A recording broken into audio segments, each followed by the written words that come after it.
Okay, so the title of this story is George Washington Carver. So the first thing I'm doing, taking a look at the title, thinking a little bit, I bet this story is about George Washington Carver. Alright, I'm going to turn the page and I'm going to look at the first set of questions. Okay, I'm just going to take a look at them so I can get an idea about what I might be reading for. Okay, and you can follow along up here with me if you want, or you can follow right along on your page, which is page 3, and you can see that down near the bottom. The first question: when George Washington Carver was a boy, why was he called the plant doctor? Right, so I know I'm going to be looking for some question. Why he was called the plant doctor. I'm not going to read through the answers just yet. I'm going to save those for later. Only thing I want now are those questions. So I got to be thinking, okay, plant doctor. Question number 4. Which sentence about George's childhood is true? All right, George's childhood. And you notice how I'm kind of underlining the key things in the questions? That'll help you a lot when you go back to do the reading. George studied hard for 20 years so that he could, and I'll give you a hint on this one. George, look for something that says 20 years. Okay, see if you can find something that says 20 years or something that means 20 years in there. Not yet, though, because you're not reading through it yet. You should not be reading through it yet. Thank you. All right, and then number 6. At first, Southern farmers thought that growing peanuts and sweet potatoes would, well, my goodness, I'm going to underline Southern farmers, peanuts, and sweet potatoes. See how I'm picking out some key words in there?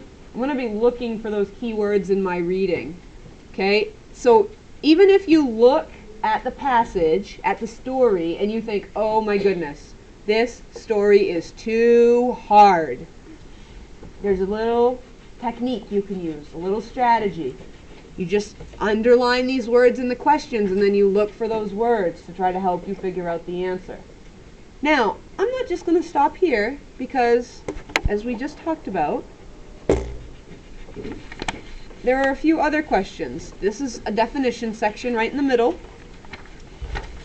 And then on page 5, there's a few more questions. I need to also read through these questions before I get started on the story. Okay, so if everybody gets to page 5, then or looks right up here. George found that peanuts could be used to make, alright, so I'm just going to say peanuts. Make what? Okay, and you can see the choices here. I'm going to just be thinking about that as I read.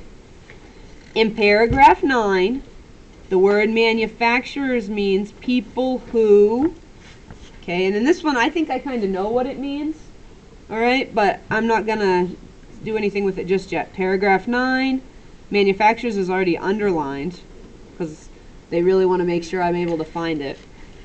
Alright, and then what is the main idea of this paragraph? Main idea can be kind of tricky, but main idea is basically what is the main idea about? What is this paragraph about? Overall, not just one tiny little thing, but all together. What is it about is what it wants to know. So I just emailed main idea, of this passage. Okay, you see we talked about the word passage. The word passage means story, right? And this is what it looks like on your paper. P-A-S-S-A-G-E, passage. Alright, and then the word O rhymes with, okay, and for this you do kind of have to know what the word is a little bit, or you at least have to know which words it couldn't rhyme with. So you will have some questions like that you might have to think about.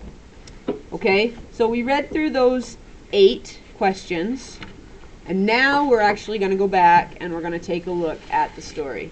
And you see how long that took us? Actually, look, if you look at the recording, so far it's been recording for almost 4.5 minutes.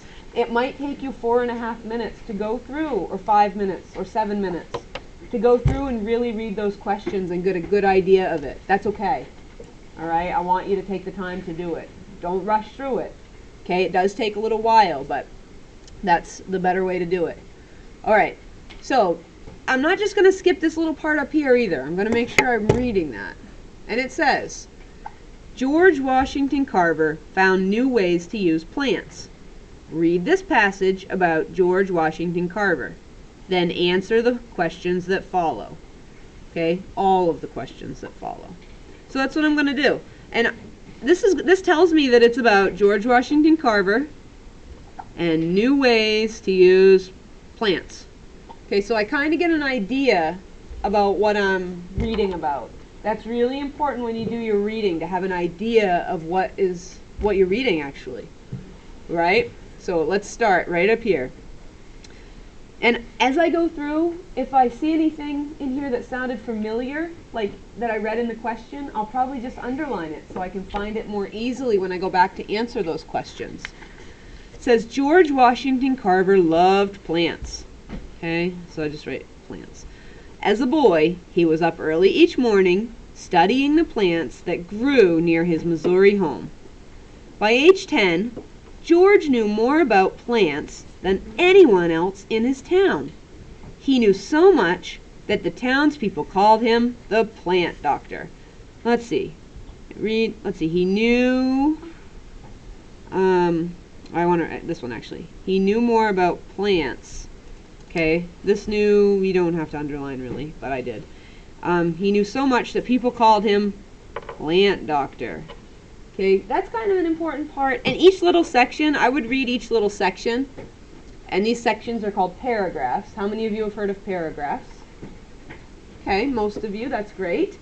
Okay, I would read each paragraph and then decide what's important in it. Just put a little underline with it, okay? So, George's childhood was not easy. He was born a slave in 1864. Before he was 1 year old, both his parents had died. George's foster parents taught him to read and write because no schools in the area would teach black children. Okay, so I'm just going to say that his childhood was not easy. Alright, and if it was anything, if they're asking anything, the questions ask me anything, I'll go back to this childhood paragraph probably. The next one. George was determined to get an education. When he was 11, he moved to a town where he was able to go to school. So this might be important. 11, he moved so he could go to school. Alright? And if you happen to notice anything that you found in the questions, when you first read through the questions, I'd put like a nice star beside it. I'd star it so that you could really remember to go back to it. For the next 20 years, George studied hard. He felt that by learning about plants, he would be able to help other people. I do remember reading something in the questions that said 20 years, don't you? So I'm just going to underline 20 years and I'm going to put a little star beside that one. Okay, because that helps me remember that I probably want to look there. I even drew an arrow just because I got so excited. Alright, for the next 20 years, George studied hard. He felt that by learning about plants, he would be able to help other people. At the time, farmers in the South were having a hard time. They had been planting crops like cotton that used up the rich part of the soil. Now the soil was not rich enough to grow healthy plants. Many people began losing their farms. And I think I remember something about farmers in the South. Okay, but I don't really remember what, so I'm just going to do a star again and maybe a question mark there. Okay. George worked hard to find ways that farmers could improve their soil. One way was to plant crops that could make the soil richer. Peanuts and sweet potatoes did this. But the farmers laughed at the idea of growing peanuts and sweet potatoes. They did not think that anyone would buy them. This I definitely remember reading something about. So I'm going to underline George again because he seems to be the key character here. This is all about him. And for farmers to improve soil. Alright, and one way was to plant crops that would make the soil richer. And I remember reading something about peanuts and sweet potatoes in the question. Do you remember reading about that in the question? I'm going to put a star beside that so that I know that might give me my answer. An answer anyway. Then George found plants that could be used for things other than food. Sweet potatoes could be used to make products like flour, candy, and shoe polish. Peanuts could be turned into soap, ink, and dye. Soon, George developed over 300 products that could be made from peanuts. Wow. Okay, so I'm going to underline that sweet potatoes could be used to make products, and I'm just going to underline flour, candy, shoe polish. And then peanuts could also be turned into soap, ink, and dye. Alright, and I see there's over 300 products that could be made from peanuts. You could underline this, but you don't have to. And then, here we go, paragraph 9, I guess, because look, see that 9 beside there? I would say that's a hint. Remember in the question it said manufacturers, and what did it mean in paragraph 9? I remember that. I'm just going to stick a star beside that. I'm not going to go back and look at the question right now, but I'll know where to find it when I go back. Manufacturers were very excited when they found out about George's experiments. They wanted to make some of the products that he had developed. Soon, they began buying peanuts and sweet potatoes from southern farmers. Alright, so manufacturers were excited. I'm going to underline manufacturers. And they wanted to make some of the products. And, okay, so they began buying the peanuts and sweet potatoes from the farmers. Today, farmers use George's discoveries to help make their soil richer. Manufacturers owe their thanks to him for many products he developed. George Washington Carver truly did help a great number of people. So I'm going to say farmers use George's discoveries. Okay, and they make their soil richer. And then manufacturers owe their thanks to him for many products. Alright, so I'll just underline many products. And George Washington Carver, he helped a great number of people. Alright, and so in reading through that, we read through it really carefully. It looks like it took us about 8 minutes to read through that paragraph really carefully, read through this little story very carefully. And that's how I want to see you reading through it.